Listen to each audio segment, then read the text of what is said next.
Bonjour mes très chers élèves de la classe de 3e. Aujourd'hui, nous allons aborder la deuxième partie sur les angles inscrits. Justement, cette partie est intitulée « Angles inscrits », les angles inscrits dans un cercle. Angles inscrits dans un cercle. Donc, pour bien comprendre cette notion d'angle inscrit, on va commencer un tout petit peu par une présentation. Déjà, on va dire c'est quoi un arc de cercle? Un arc de cercle, c'est tout simplement une partie du cercle. Donc, quand nous traçons un cercle, dès l'instant qu'on va tracer une corde de ce cercle, une corde est un segment qui relie deux points du cercle. Donc, AB ici est une corde. Donc, dès l'instant que nous traçons une corde sur un cercle, cette corde divise ce cercle en deux parties. Vous avez ici une partie en rouge, une partie en bleu. Ce sont les deux cordes de notre cercle. Donc, les deux parties du cercle que la corde a divisées. Donc, AB, le segment AB, est une corde. Et on rappelle, c'est quoi une corde? C'est un segment reliant deux points du cercle. Donc, c'est une corde du cercle C. Peu importe la corde, elle va diviser notre cercle en deux parties. Si de plus cette corde n'est pas la principale, donc si cette corde n'est pas le diamètre, elle va donc diviser notre cercle en deux parties, en deux arcs de cercle qui n'ont pas la même longueur. Et du coup, nous pouvons parler du petit arc et du grand arc. Donc le petit arc, qui pour notre exemple est l'arc en rouge, c'est l'arc qu'on va noter AB avec une courbure que vous voyez comme ça là, qui est refermée sur AB. Le grand A par contre, ça sera AB, mais la courbure sera retournée sur AB. Donc, pour dire que nous avons affaire au grand A, voici la notation qu'on va utiliser. Et ça, c'est le petit arc. Ce vocabulaire étant donné, nous allons présenter c'est quoi un angle inscrit. Nous avons dit c'est inscrit dans un cercle. Donc, nous traçons d'abord notre cercle. Nous avons le cercle. On va placer 3 points sur ce cercle.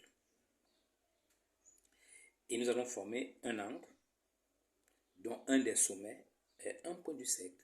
Pour notre exemple ici, le sommet de l'angle c'est le point M. Donc nous avons l'angle AMB. Eh bien l'angle AMB est un angle inscrit. Et cet angle est aigu. On a rappelé c'est quoi un angle aigu. L'angle dont la mesure est comprise entre 0 et 90 degrés, c'est un angle aigu.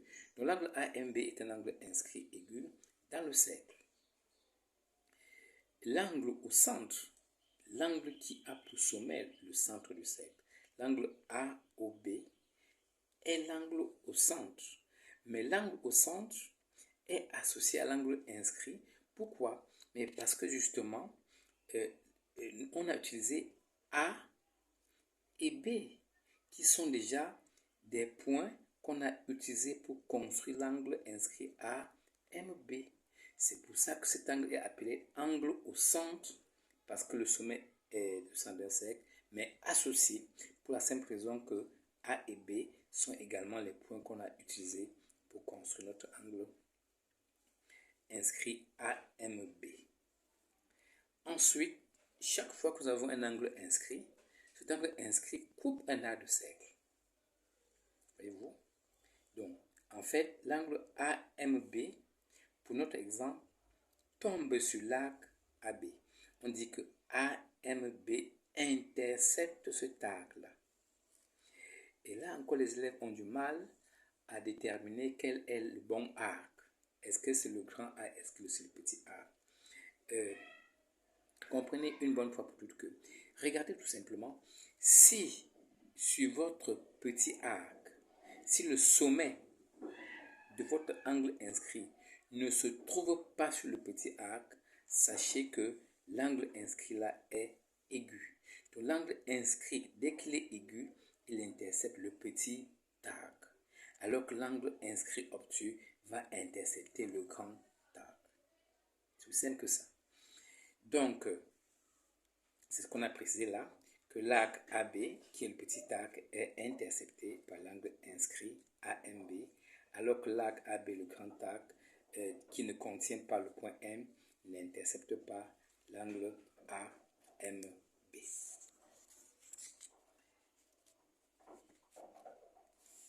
Donc, la remarque qu'on vient d'expliquer, c'est ce qu'on a donné à votre disposition.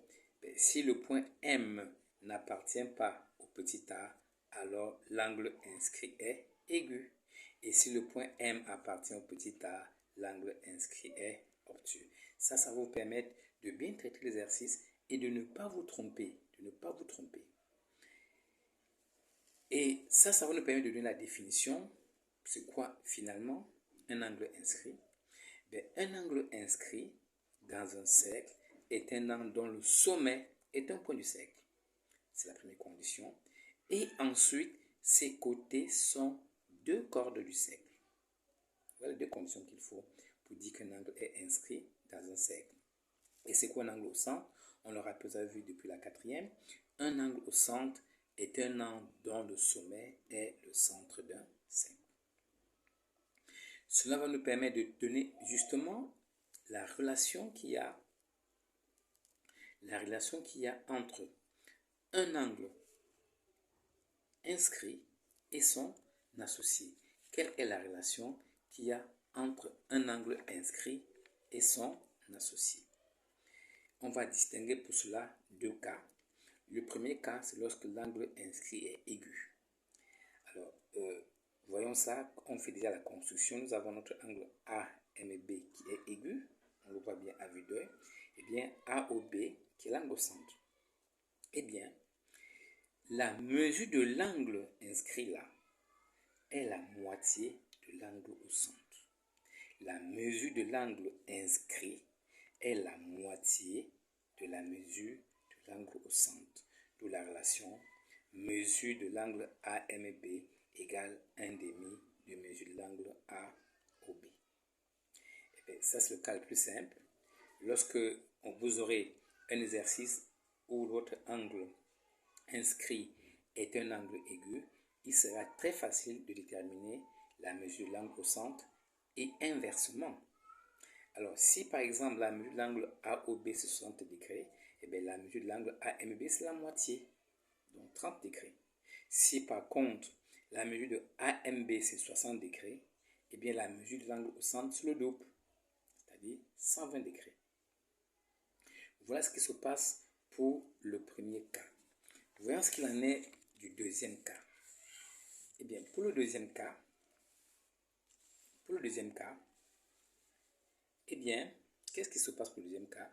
L'angle inscrit est obtus. Voyons également ça à travers le schéma. Vous voyez bien que l'angle AMB est un angle qui dépasse 90 degrés. Et voici l'angle au centre, AOB. Eh bien, c'est quoi la relation cette fois-ci? Elle est un peu plus compliquée. Eh bien, la mesure de l'angle inscrit, c'est égal à 180 degrés. 180 degrés, donc c'est-à-dire la mesure d'angle plat, moins la moitié de l'angle au centre. La moitié de l'angle au centre. Donc 180 degrés moins la moitié de la mesure de l'angle au centre. D'où la relation mesure de l'angle AMB égale 180 degrés moins 1/2 de la mesure de l'angle AOB. Voyons cela à travers deux exemples. Le premier exemple, on connaît la mesure de l'angle AMB qui vaut 100 degrés. Donc tout de suite, comme c'est 100 degrés, ça dépasse 90 degrés. Donc l'énoncé déjà nous fait savoir que la mesure de l'angle AMB est 180 degrés. Donc c'est un angle obtus. Donc on sait déjà qu'on va appliquer notre relation qu'on a présentée plus haut. Donc pour déterminer la mesure de l'angle AOB, on va faire une petite transformation. Mais commençons par dire que AMB est un angle inscrit obtus. On le sait parce que sa mesure dépasse 90 degrés. Donc dans ce cas, la mesure de l'angle AMB, c'est 180 degrés moins la moitié de la mesure de l'angle AOB.